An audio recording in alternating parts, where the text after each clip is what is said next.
All right, well, okay, there's no power panel today, but it's a power panel though. But it is. Ida Rodriguez is here, so by definition, it's a power panel. Fine, John's also here. You're welcome for holding things down. All right, I'm back. I'm back. All right. Okay. You didn't really miss much. Always... Gigantic historic wave of domestic terrorism. Yeah. Yeah. So I can't quite figure out who's responsible for the violence. We'll talk about that a little bit later, and I figured it out. Anyways, lots to do in today's show. Trump, of course, as usual, saying outrageous things right before the election. He thinks it's going to help him. I don't. I think it's going to hurt him. Interesting. We're going to talk about that in a little bit, and then he's going to Pittsburgh. That sounds like a bad idea. A lot of people saying that he is not welcome there, but he's going to go nonetheless. Interesting. Okay, so we got a huge show ahead for you guys. And I want to talk a little bit later about the contest that John and I are having that he's barely aware of. That you can sign up for membership through tyt.com/John or tyt.com/Jank. There's actually 5 of us. Ida, we should have put you in the contest, but we were afraid you'd blow us out of the water. And I say that, say blow us out of the water from the standpoint of water. And your family's at least partly from Puerto Rico. Absolutely. And I don't know if you know this, but it is surrounded by water, big water, ocean water. Okay. Anyway, apparently Anna's leading in that contest, but she's not here, is she? So now we're gonna plug our own stuff. Join up for membership through those, and then we get credit for it, whatever that means, right? But it's a competition, and since Anna's already winning, I'm already mad. Yeah. So.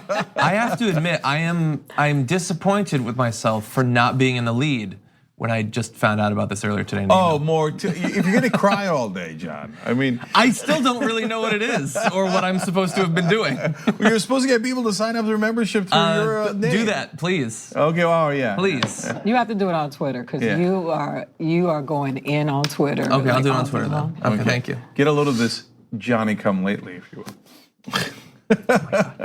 You had like 5 days to come up with puns, and that's what you come back with. Yeah, I don't come up with puns on my off time. He does. Okay. He does. He has a notebook.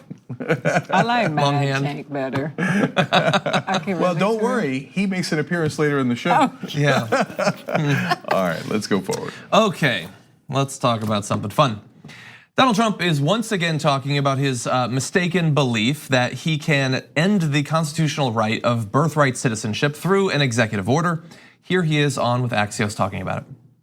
Some legal scholars believe you can get rid of birthright citizenship without changing the Constitution. With an executive order. Exactly. Right.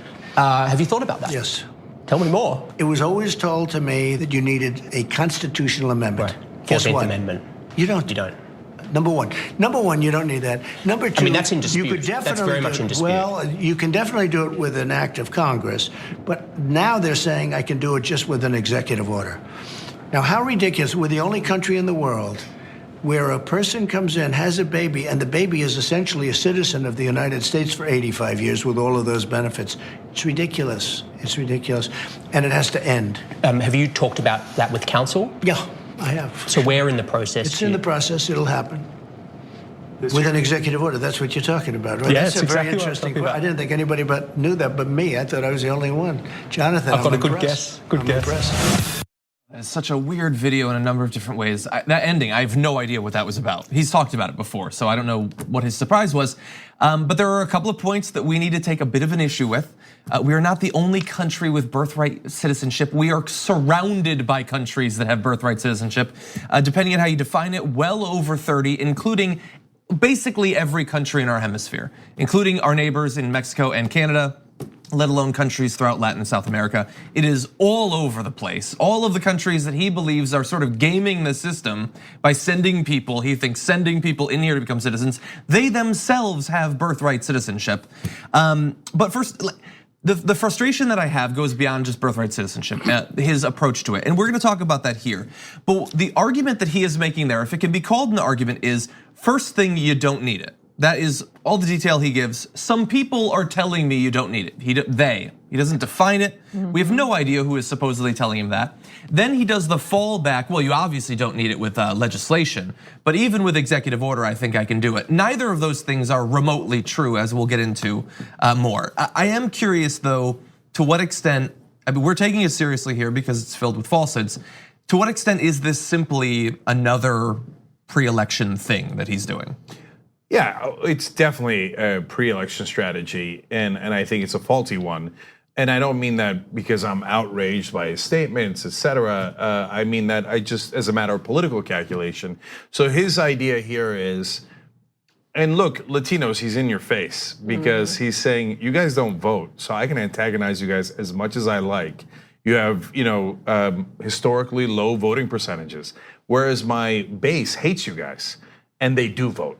So I'm gonna rile them up with every anti-immigrant, every anti-Latino thing that I could possibly think of, even things that are wildly unconstitutional like this proposal. Who cares? Because he's not really gonna do it anyway. Well, unless they keep the House and the Senate, and he's like, well, I promised it, so I'm gonna do it, right? So, but the purpose is to rile up his racist base. And I don't think that it's gonna work. I think that a lot of people are riled up against him, and that he's going to that well one too many times. But the one thing he's right about is Latinos don't vote nearly as much as other folks in this country do. And if I'm a Latino leader, I mean, that enrages me. I would want to sign up every Latino in the country and register them to get them to vote, because he's in your face, man. He keeps slapping you around. You gonna do something about it politically or not? Yeah, a lot of us assimilate and then don't think he's talking about us anymore. So this, to me, is his wall for 2018, right? The wall was this, so this is the wall for this election. Isn't Donald Trump the child of people who were not born in the United States? So his dad was of German origin. I don't remember exactly when his family came over. I do know that his dad pretended to be Swedish for a long time. But I don't think they were born here. I think Is I don't German know for not sure. white enough that he had to pretend to be Swedish? But no, I know why, because There's some other historic reasons. right, Well, right. It was around World War II. That's why. But oh yeah, the anti. But you know what? I just think I'm so tired of Donald Trump. I just want to talk to the people who actually follow him. Like I think that at some point we got to have a sit down and talk to the people who follow him. Put your hate down for 1 minute and just think about all of the stuff that he's promised. Listen to what he's saying. Barack Obama used to say, "I once read, I learned in law school this." He says people are telling me. That's the language of the President of the United States. Hearsay is what's coming from the White House. That sounds like a blog entry. It sounds like a Facebook post. It sounds like something a Kardashian would say. The President of the United States is saying, they keep telling me, they said, like you said, it's just, that should concern you, because and then the other thing is that my argument is always, every time we talk about immigration, we're talking about brown people, because nobody else comes here from anywhere else. So he is directly talking to the people who hate us, and we're not voting.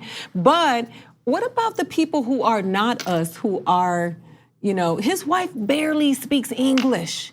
And we are sitting here letting this man tell us, everybody else who's not an immigrant, isn't Melania one of the people who has received the chain migration? Yeah. You know what I mean? Like, it's you guys, it's us guys, and we have to remember to think collectively, because we will all lose when we don't. Yeah. It's just so frustrating. yeah, sorry, just a couple of things there based on what you just said.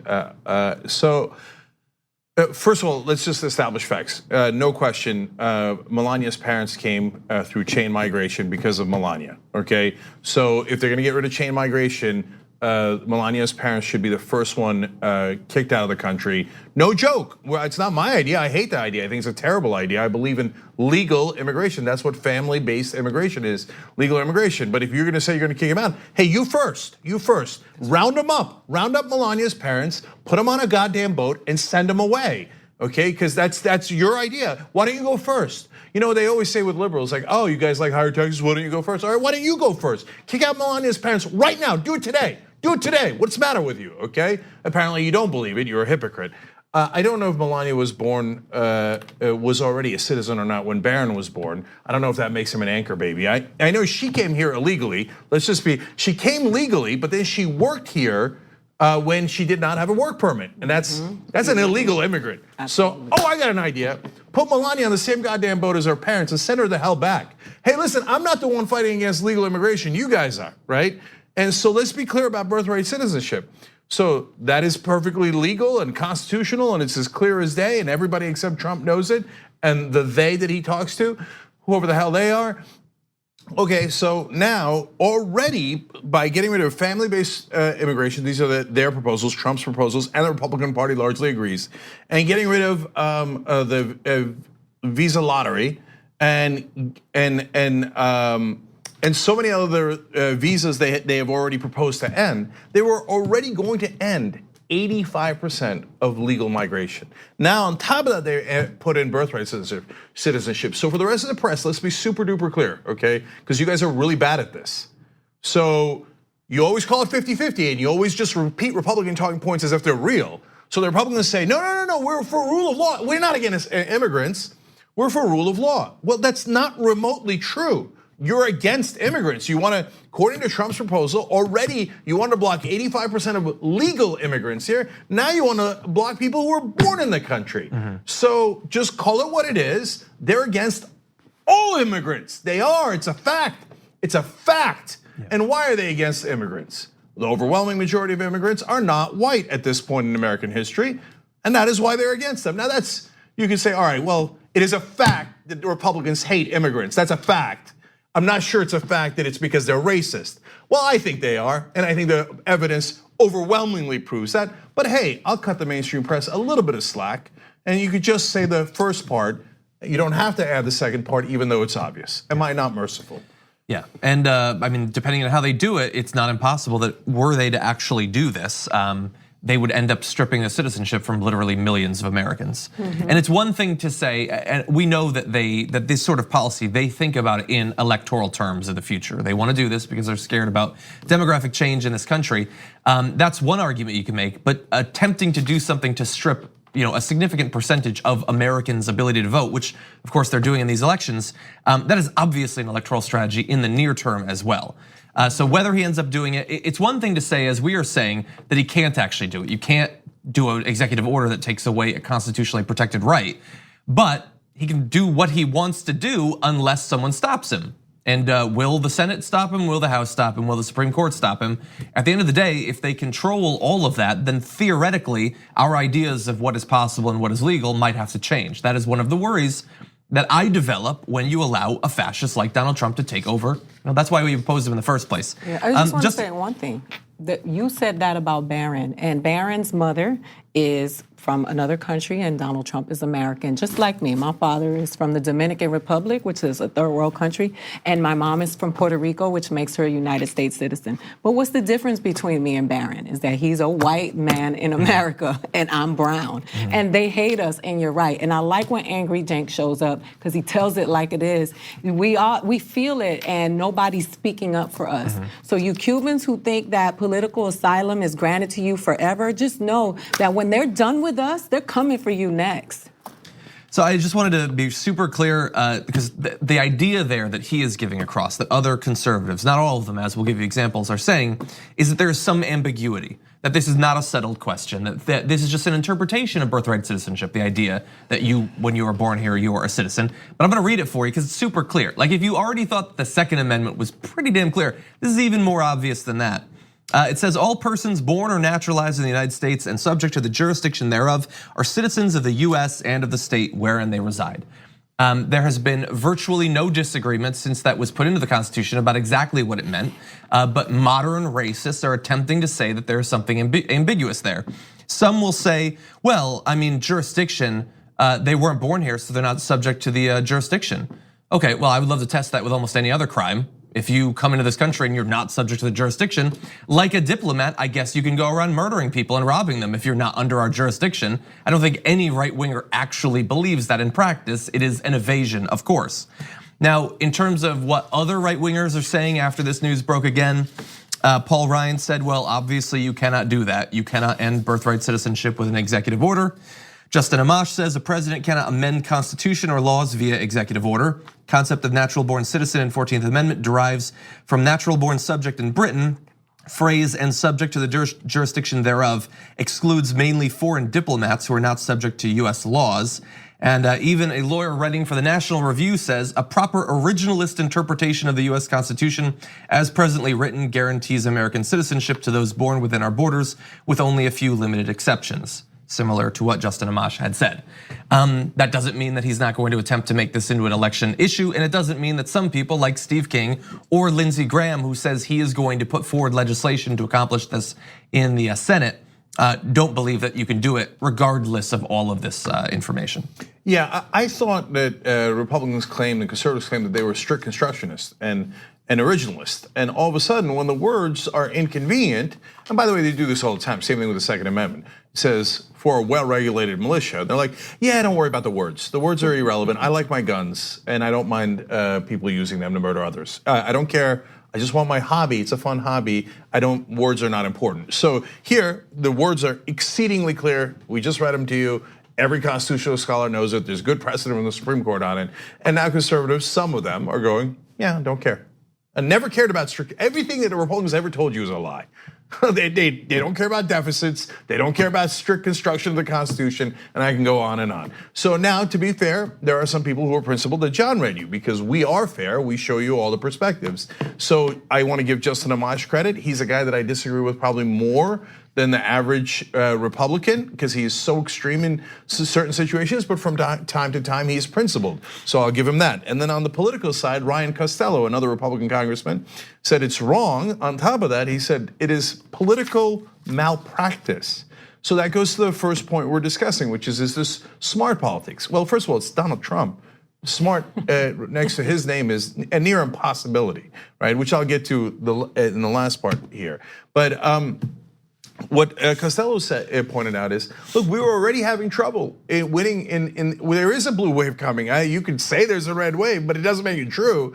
Now, his tweet is a little bit more condensed, but basically he's saying we were already having a lot of trouble with Republicans in suburban districts, and these districts were about to lose. And now there's a bunch of districts that have a ton of Latino voters, and you just slapped them across the face. How stupid are you? Yeah. You just made our job so much harder. Because it goes district by district. Look, I think that the anti-Latino, anti-immigrant talk also energizes other voters who are not Latinos. Because progressives, unlike conservatives, care about other people. Right. So when you attack Latinos, you attack me. I care about that, right? I know conservatives are like, hey, it's just about me, and if it didn't happen to me, I don't give a damn, right? I know that, right? But that's not how the rest of the country is. So it motivates them, but particularly in areas that have high Latino populations, man, you just ended a whole bunch of Republican careers. So thank you, Donald Trump, for the moron that you are, backed up by other idiots and racists like Lindsey Graham. So the weird thing about Lindsey Graham, the thing that sticks out at me, is when he said, like, when he was on Fox and he accidentally said, or maybe on purpose said, how terrible it would have been if he was born Persian. Now, there's not a lot of Persians in the country, so there wasn't a big uproar over that. But I thought, man, how interestingly, deeply racist that is. Absolutely. Like he just says it because if there is only a small percentage in the country, we largely ignore it. Muslims, there aren't a lot of Muslims. You can hate Muslims all you like, and you don't get much flack for it on TV, right? Persians, there's even less Persians. That's a subset, right? So who cares? No, the guy said it would be terrible to be born like you if you're Persian. What a monstrous thing to say. And now, of course, he also hates Latinos and says, I always wanted to end their birthright citizenship. Congratulations, Lindsey, you have a new boyfriend now. I know you were looking for one and you got one now. And so go get him, support him, all that you get. Oh, Lindsey's got a new guy. Donald's right about everything. Lindsey, I've seen that act 1,000 times. You're one of the most pathetic people I've ever seen in politics. And finally, conservatives, are you not embarrassed about anything? So no, forget the hate. I know you're not embarrassed by the hate. You revel in it. That's why you vote for Donald Trump. You enthusiastically voted for Donald Trump. No, I'm talking about how stupid he is. Who says on national television, there's no other country that does this? When there's 33 other countries that do it, you didn't even bother looking it up. Why? Because you're a pathetic child who doesn't like to do his homework. At some point, aren't you gonna say, I'm so tired of him being constantly wrong? But apparently not, because maybe, and probably, you're just as dumb as he is. I think to some extent that sort of statement, like he's talked to Stephen Miller about this or something. Like I don't know that he could possibly still think that that's true. I think that in combination with something Sarah Huckabee Sanders said yesterday, I think that they are either engaged in some sort of sociological experiment to see how flagrant a lie they can tell, or they're just reveling in it at this point. Like she said yesterday in a press conference, he was elected by the overwhelming majority of Americans. Yeah. Something that nobody actually thinks is true. It's the most obvious lie imaginable. But at this point, they know that their fans, their fanatics are not gonna question anything. Like Sarah Huckabee Sanders could stand at the podium and say, I in fact am Donald Trump. And a significant portion would say, oh, well, I'll vote for you. Like they don't question anything at this point, and they seem to love it. They insult their base the most because they insult their intelligence constantly. We know they hate us. You know what I mean? That it isn't a secret because it's in their rhetoric constantly. But they insult the base so much that that's why I've been like tweeting to them now. And I'm like, look, guys, put the hate away. I know you hate us, but just for 1 minute, stop voting in your best interest, because this cannot possibly be in your best interest. He insults your intelligence daily. He does not identify with you, no matter how much you want to identify with him. He doesn't look at you and say, those are my people. We are all expendable, we're all disposable, and we're all negotiable. And I don't understand what it takes, the hate for Mexicans and brown people that much to drive you to a place where you will mess up being in one of the best countries on the planet. Like, honestly, what we have here, other people covet. And my family came here, my father came here for this.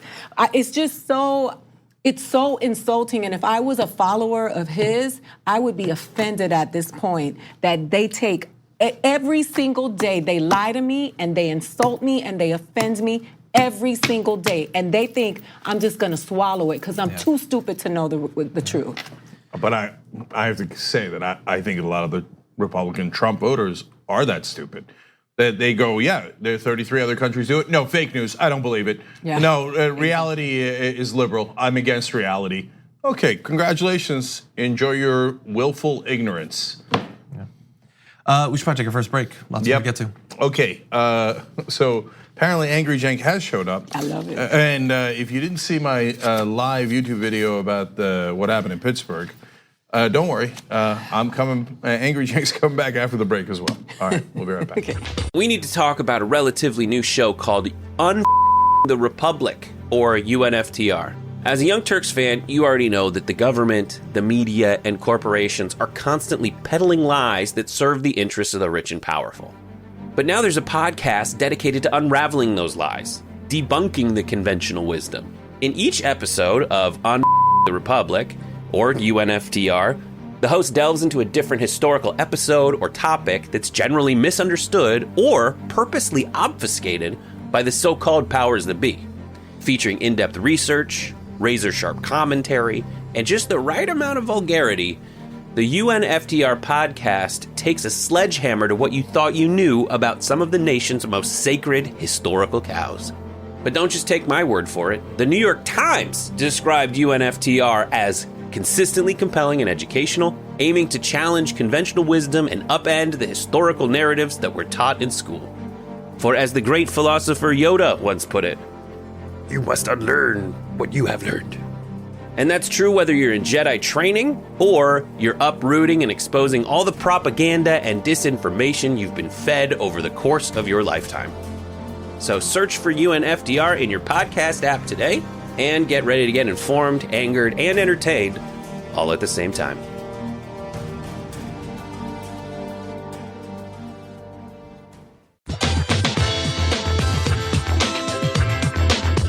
Back on the Young Turks, the Stu822 writes in the members section, So if you strip people of their US citizenship, where are they supposed to go? Because their parents might be a citizen from another country, but they technically aren't. So if they have to apply for citizenship for another country, where are they supposed to stay?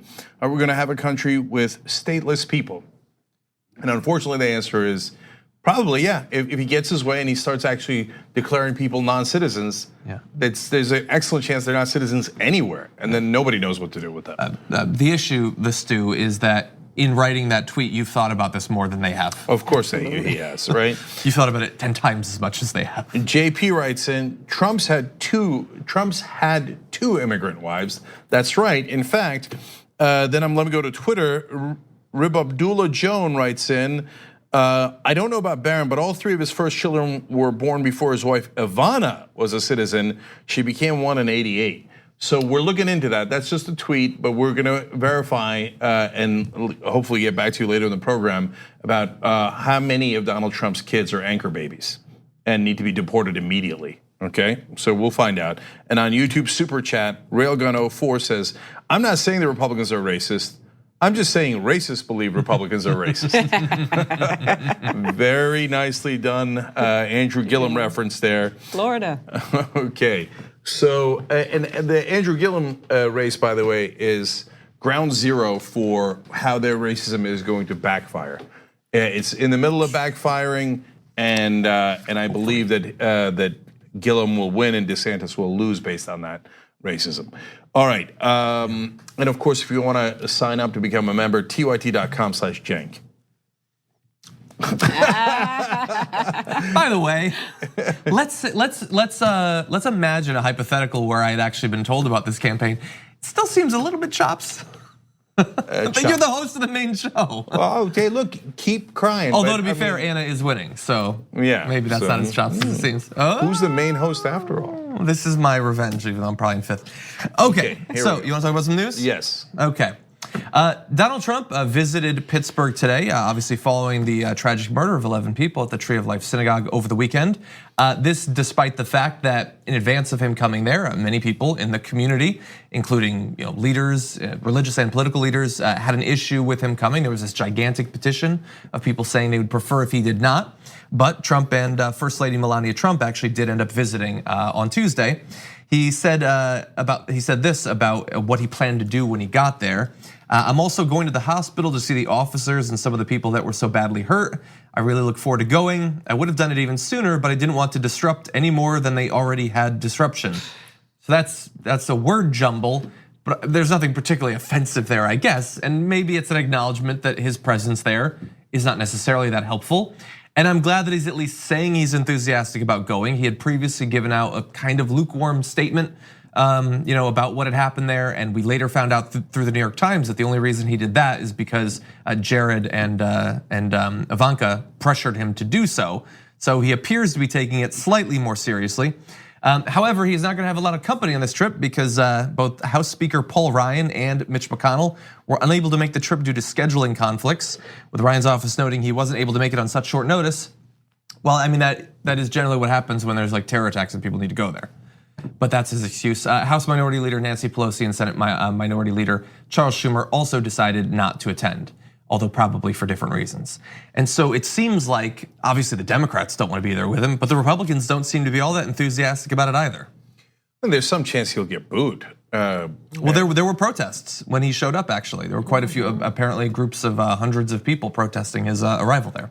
I think it's interesting that he showed up for there because they never even acknowledged the 2 black people who were murdered in the Kroger by a white supremacist before the synagogue shooting. But I guess this is big enough for him to get some press and make it about him. And the words that he uses, I'm looking forward to going, playing happy. Like it's just, it's just so tone deaf, my favorite term, which people say said on Twitter because I say it so much. But it's just so offensive and it's so disrespectful to the people who lost ones. These people are grieving. They are planning. They're in the middle of funerals. They're grieving, and they don't want political drama to play, to play out while they're doing what they need to do with their loved ones who they're laying to rest. A Holocaust survivor died for being Jewish, for crying out loud. I just think that he's opportunistic and he's a narcissist, which we know, and this is an opportunity for him to go show his ugly face and go exploit the pain of other people, and we gotta shut it down. Don't tweet about it. Everybody turn your backs on him so he can go away. Yeah, so look, a president going after a tragedy like this, I find perfectly normal. But the problem is the context of Donald Trump, right? So we're gonna show you a video from Charlottesville. So this is what the alt-right chanted back then. Jews will not replace us! Jews will not replace us! Jews will not replace us! After that, he said there are good people on both sides. So if you're a normal president, I disagree with you, George W. Bush, whoever, right? And boy, I mean, there's an argument to be made. I disagreed with Bush more than Trump, that he did more damage than Trump. But he wasn't anti-Semitic. He never said there are good people on the Nazi side.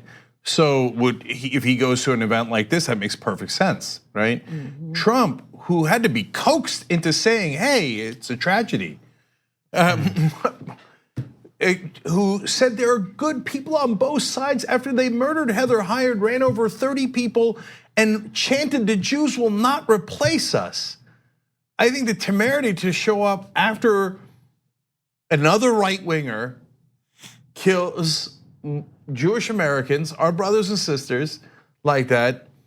Why do you think the other politicians don't want to show up with him? A guy who clearly encouraged both violence and anti-Semitism, not pretending he cares. Nobody wants a piece of that. I want to say this too, because I'm so tired of people saying, oh, he has a Jewish son-in-law. One of the Proud Boys has a black wife. Let me just be clear so that we don't have to discuss this again because it's getting old. You can be married to a Jewish person, married to a black person, married to a Latino, and still be a racist. And that person can just be a self-hating minority or not even well aware of the racism that's around them. But please stop saying that Donald Trump has Jewish grandchildren or children that are half Jewish. Or it is insulting to people of color when you use the example, oh, he hangs out with black people, that means he's not a racist. Some of the things that Donald Trump has said are very problematic. There are good people on both sides. We're not exaggerating. That's very problematic. That one young woman that lost her life in Charlottesville, people forgot about her like she was not a human being. And that mother said, my daughter is not a talking point. You will not politicize that. And I'm sorry, Jake, I don't see Donald Trump as a president. So him going to Pittsburgh is not, I see him as a celebrity who is constantly trying to get likes. And that is why I don't think he should show his face in Pittsburgh. Let those people grieve in peace. So the only excuse that some people use is they say, well, look, it's not that he's anti-Semitic for all the reasons that Ida just explained and shot down, but it's that he knows that his base is anti-Semitic. That's why he says there's good people on both sides. He's just trying to encourage his base. Well, congratulations to him. He encouraged them into murdering 11 Jews in a synagogue in Pittsburgh. Right. So I guess well played if you're in that encouraging Nazi business. And what a bizarre line to draw that he's not anti-Semitic, he just wants more people to be anti-Semitic. What do you think is the actual distinction between those two things? In practice, what is actually different? And by the way, of course, anytime it's, hey, can we put together a list of awful things Donald Trump has done on X subject? You'll forget about 90% of them, but I mean, we can't help but remember when he tweeted out the thing about Hillary Clinton with how corrupt she was and how she's influenced by globalists with the Star of David in the picture. When he gave the speech on Holocaust Remembrance Day and didn't mention Judaism or Jews during that entire thing. That seemed a little bit weird, and you could go on and on, of course. Yeah, he's not a racist, but racism is not a deal breaker for him, I guess. And also, like the people in this community, some want him to go there, some don't. That's up to them, really. But we also have to understand that we're gonna have to have a talk later on in the show about sort of his generalized responsibility for violence. But in this particular case, the whack job who ended up shooting up the Tree of Life Synagogue, the thing that apparently set him off that he was posting about on social media just hours before was the conspiracy theories about the caravan. That is what actually set him off. And that is basically all that right-wing media and right-wing politicians had been pushing in the week leading up to that shooting. Now that doesn't mean that they pulled the trigger, doesn't mean they put the gun in his hands, but they were trying to get people worked up and scared. Most people, when you scare them, just vote Republican. Some people shoot up a place. That is the America that we live in. Well, look, they may not have pulled the trigger, but as good Christians, life and death is in the power of the tongue. And you're not supposed to use your words to incite. And you are judged by what comes out of your mouth. You're accountable. The Bible also says, better you not be born than to mislead my sheep. So when you hit me with this Bible stuff, you can't just decide what parts of the Bible you want to use to justify what you want. This is wrong, and if you didn't pull the trigger, you should be praying for forgiveness and feel accountable for using your words to cause those people to lose their lives. Yeah. And the caravan conspiracy theory pushed by people like Republican Matt Gaetz from Florida was that Soros and the Jews are the ones sending in the caravan.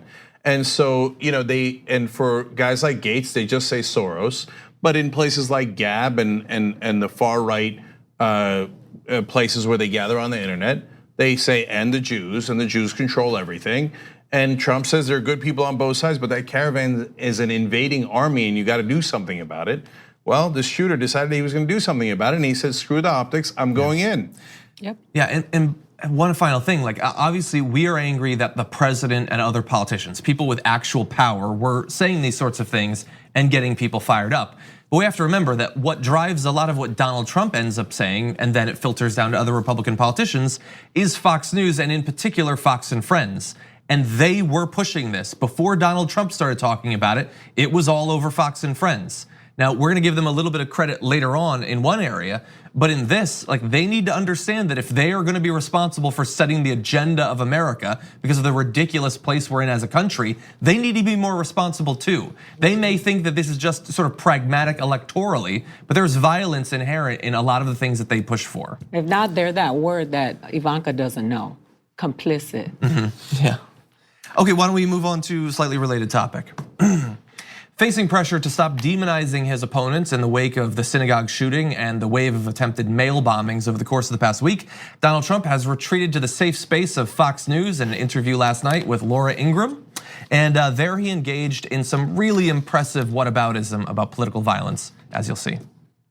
I was in the headline of the Washington Post, my name associated with this crazy bomber. Now, Trump bomber or something, but I was in the headline when they got him. They didn't say bomber found. They talked about Trump in the headline. Now, they didn't do that with Bernie Sanders when he had. They didn't do that with the Democrats when other people came out. They didn't do that with President Obama with the church, the horrible situation with the church. They didn't do that. They put my name in the headlines. Already to the Bernie Sanders thing, but there he said, why wasn't Barack Obama blamed for a black church being shot up by a white supremacist? I mean, I guess no one cares anymore that he makes no sense at all. But I guarantee you that there's idiot MAGA guys repeating that all over the internet. Right. Yeah, well, yeah, Obama, why wasn't he blamed for blacks getting shot up? Because he didn't encourage it, he did the opposite. He tried, I mean, that's such an insane thing to say. Sometimes they say things that are so irrational, you almost don't know how to respond to it, right? Well, they're like, obviously the clouds are purple and green. So, aha, got you, you're owned. That's right. And you're like, I don't know how to respond to that. They're like, haha, we knew it. Yeah, because you just said something so monstrously stupid and irrational. How do you respond to Obama how come he wasn't blamed for black people getting killed in a church by a white supremacist? Yeah. Because he's deeply opposed to that, 100% opposed to that? I mean, what kind of an idiot says that? He would have got shot by the same person because he's black. Okay. And it's just ridiculous. So now let's go to the issue of violence. And so, again, if you're in the media and you repeat Republican talking points, you are also complicit. Left-wing mob. So they raise their voice at politicians, which, by the way, is the most American thing you could do. Look it up in the Constitution. It'll be easy to find. It's the First Amendment. Okay. On the other hand, here's the stuff that Trump has said. June 29, 2017. I'm sorry, this is Sarah Huckabee Sanders first. And I love this quote. She said, the president in no way, form, or fashion has ever promoted or encouraged violence. Really? And he seemed to be saying that in the clip. So let's go to the quotes. February 23rd, 2016. Trump, I'd like to punch him in the face. Seems to encourage violence. November 22nd, 2015. About another person that was protesting him. Maybe he should have been roughed up. St. Louis rally, March 2016. Part of the problem is no one wants to hurt each other anymore. Did you understand that? He said part of the problem is that no one wants to hurt each other anymore, whereas Donald Trump is in favor of hurting one another. And I mean, that's his whole point of Donald Trump is why don't we hurt one another? Yeah, let's not forget grab them by the, because that is one of the most violent things you can do. It's called sexual assault. Yep. All right, August 11, 2015. I don't know if I'll do the fighting myself or if other people will. Again, this is to encourage violence against his detractors. That is literally what it is. They are my detractors, they are my critics. Why don't you rough them up, punch them in the face? You should do the fighting. Well, and really fast on that because he likes all of his defenders are saying Bernie Sanders and Scalise, same thing. On last Friday's show, we broke down all the reasons that that's not true. But that last quote is directly in reference to the time when two representatives of Black Lives Matter went onto the stage at a Bernie rally and he allowed them to speak. He gave the microphone to them. And the question was asked to Donald Trump, would you let a protester take your mic? And he says, I don't know if I'll do the fighting myself or if other people will. But no, you don't let protesters talk, you fight them. You physically assault them, violently assault them. The exact opposite of Bernie Sanders, if that could penetrate the skulls of conservatives watching the show. March 11, 2016. The audience hit back. That's what we need a little bit more of. Michigan, March 2016. If you do hurt him, I'll defend you in court. Don't worry about it. Iowa rally, February of 2016. If you see somebody getting ready to throw a tomato, knock the crap out of them, would you? Seriously? Okay, just knock the hell. I promise you, I will pay for the legal fees. I promise. So that is Donald Trump over and over again promoting and encouraging violence. Hey, there's someone who doesn't like me, make sure you physically assault them.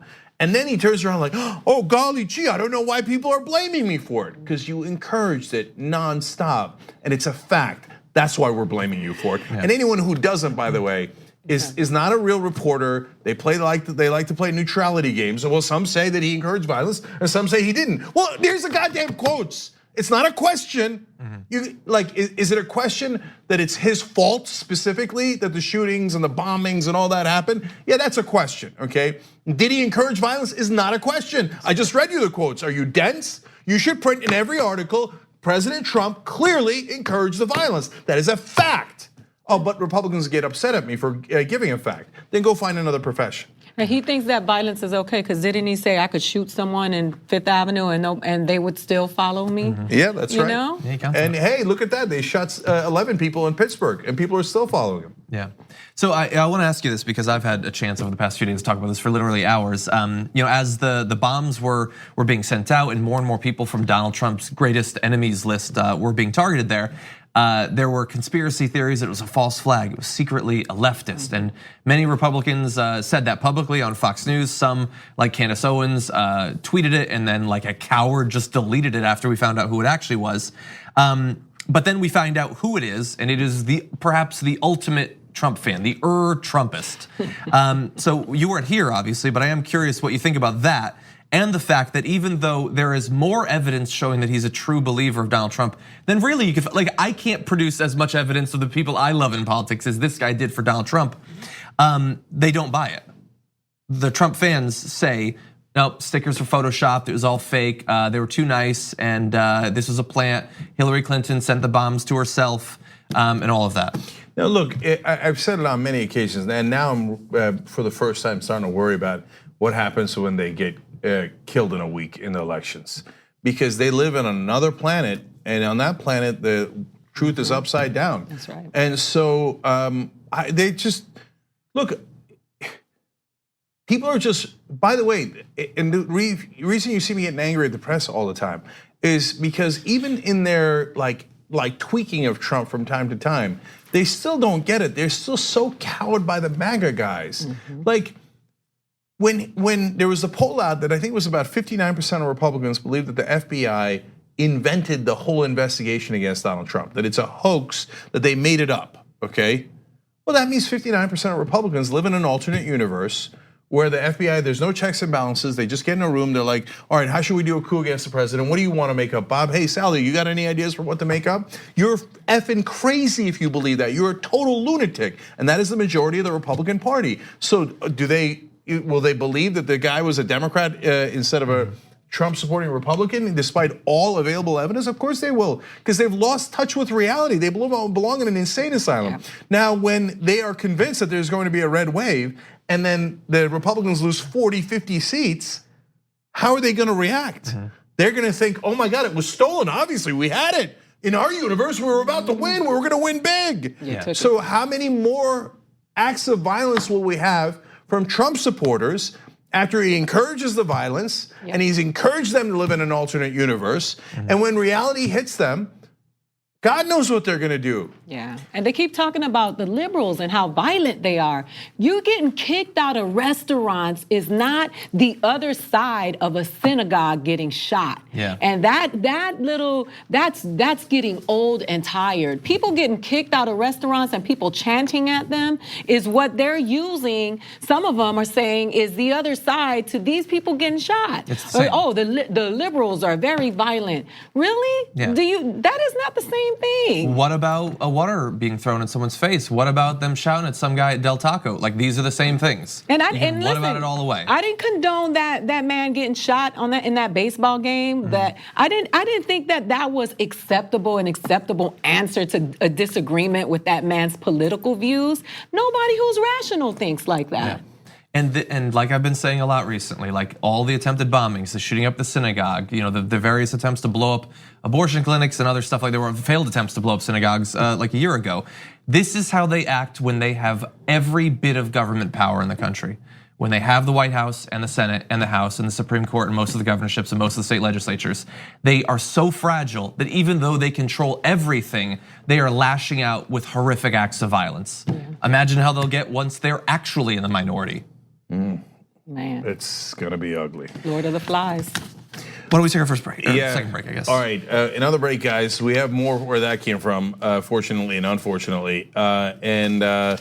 Is Fox actually turning on Donald Trump? We'll discuss that in a minute as well when we return. At TYT, we frequently talk about all the ways that big tech companies are taking control of our online lives, constantly monitoring us and storing and selling our data. But that doesn't mean we have to let them. It's possible to stay anonymous online and hide your data from the prying eyes of big tech. And one of the best ways is with ExpressVPN. ExpressVPN hides your IP address, making your activity more difficult to trace and sell to advertisers. ExpressVPN also encrypts 100% of your network data to protect you from eavesdroppers and cyber criminals. And it's also easy to install. A single mouse click protects all your devices. But listen, guys, this is important. ExpressVPN is rated #1 by CNET and Wired magazine. So take back control of your life online and secure your data with a top VPN solution available, ExpressVPN. And if you go to expressvpn.com/TYT, you can get 3 extra months for free with this exclusive link just for TYT fans. That's expressvpn.com/TYT. Check it out today.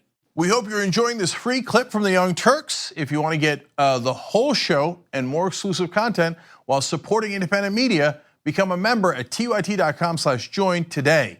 In the meantime, enjoy this free segment.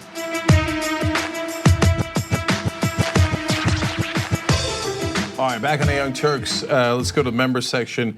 Progressive Todd says, if you're not a racist but condone and encourage racism, then in my book, you are a racist. I think a very fair point. Dr. Chaos MD says, Trump may claim not to be a racist and anti-Semite, but he sure plays one on TV, Twitter, radio shows, print media, executive orders, campaign rallies, etc. Okay, that's good. And this one I'm going to do a very bad job with the name, but Mona Tinelli said, "What a sad president we have. He has to crash a funeral where he's not wanted." Yep. And yeah, so I guess he's a funeral crasher in a sense. And then one from Twitter, Screet Gill asked, I don't see the logic of GOP constantly shouting support for Israel, but at the same time supports white supremacy. It's just not logical. Actually, to some degree it is. So the reason they support Israel is not because they like Jews. That's hilarious. No, they believe in end times where almost all the Jews will be murdered. But in order to do that, there has to be a state of Israel, and it has to destroy the Al-Aqsa Mosque and start Armageddon from that area. So it is a murderous, genocidal belief that fundamentalist Christians in this country have. And again, they're just the fundamentalists. They're not remotely all Christians in this country or elsewhere. But unfortunately, they're in charge. So that's why they don't actually care about Jews at all. Israel's just a prop for them to get to the genocide. Okay, so before we go on to the answer I gave you guys earlier, I wanted to check in. I won't show John.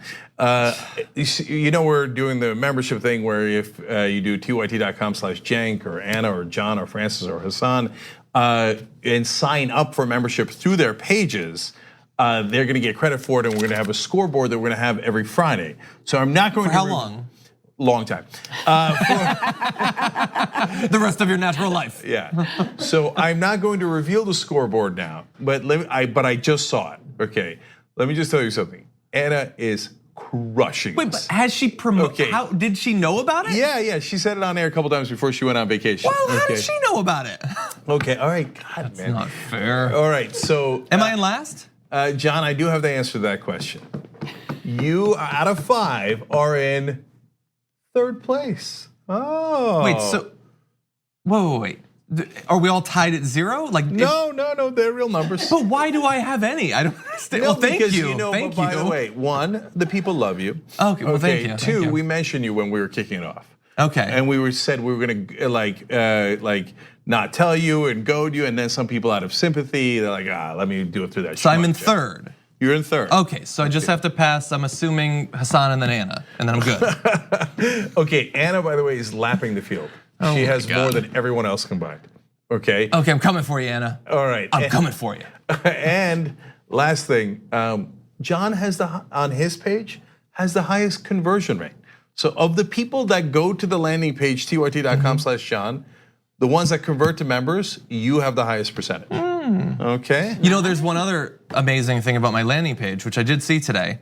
Unless they've changed it, because I asked them to, it has possibly the photo of me that I hate the most that has ever been taken of me. It is a magnificent feat that they were able to land on a photo where I look so terrible. Yeah, although there's a halo effect around you, which I found amusing. It doesn't help though. Kind of makes it worse. Okay, real quick, I got the answers for you guys that we talked about earlier. So today, Donald Trump is talking about ending birthright citizenship. Of course, he can't do that. That's unconstitutional. He thinks he could do it through an executive order because he is asinine and doesn't know anything about the Constitution. Now, that part is clear. But what's interesting is earlier in the program we were talking about that issue, and I mentioned that hey, I'm not sure Barron was born at a time that Melania was a citizen.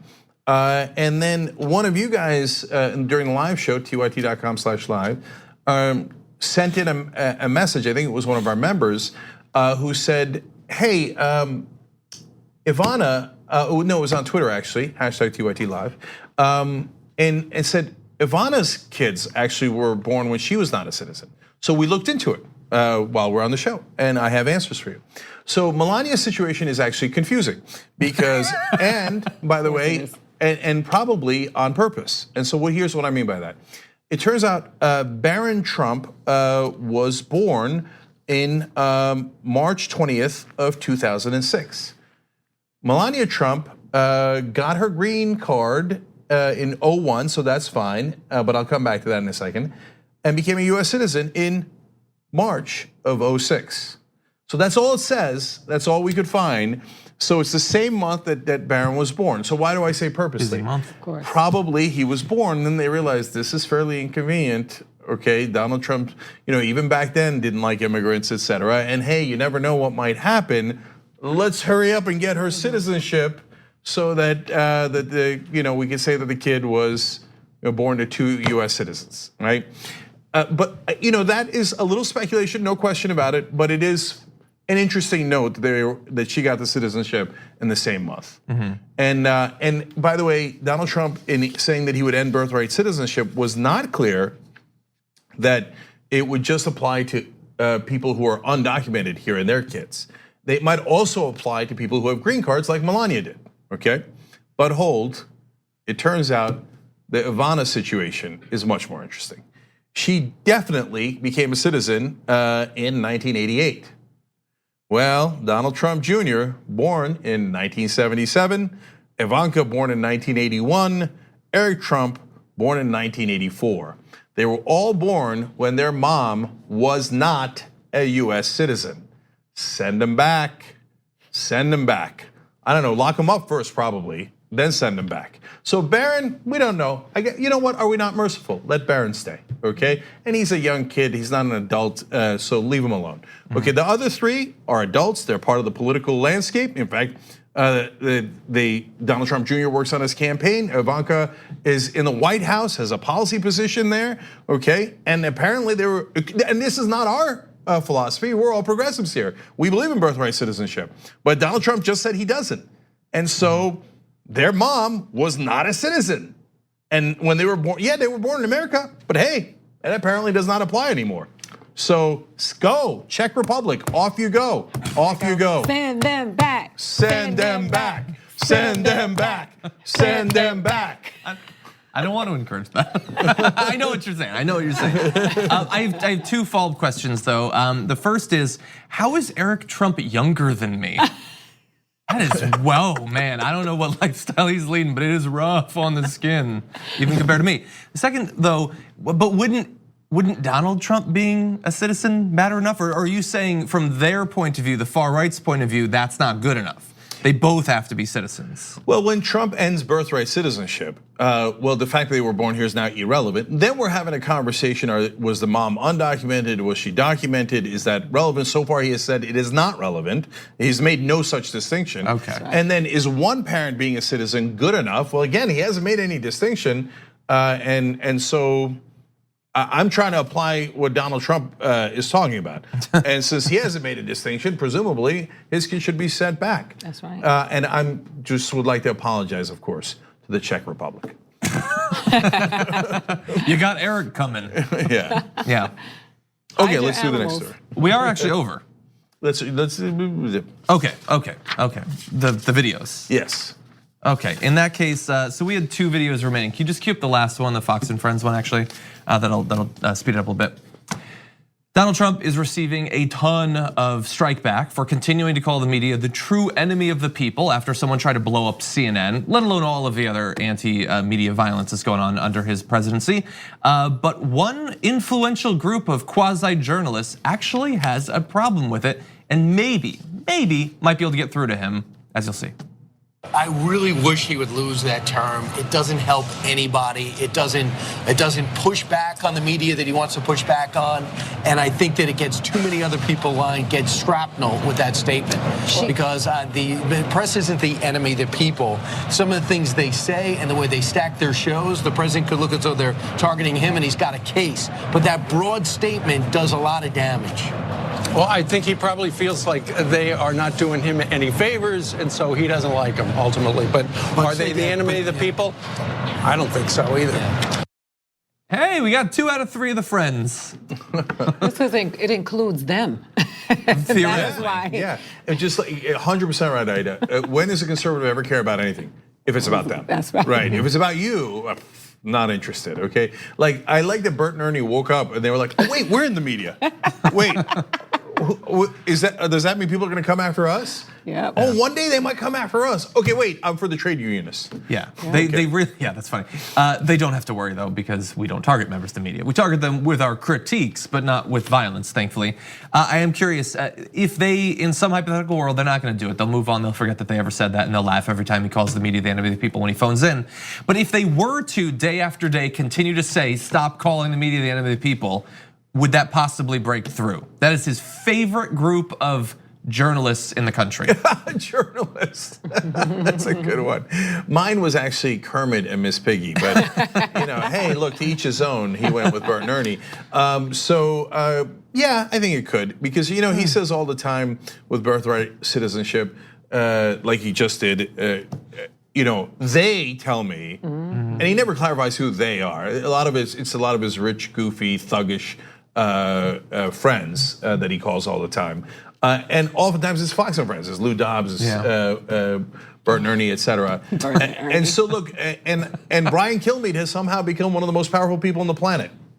That's the world we live in.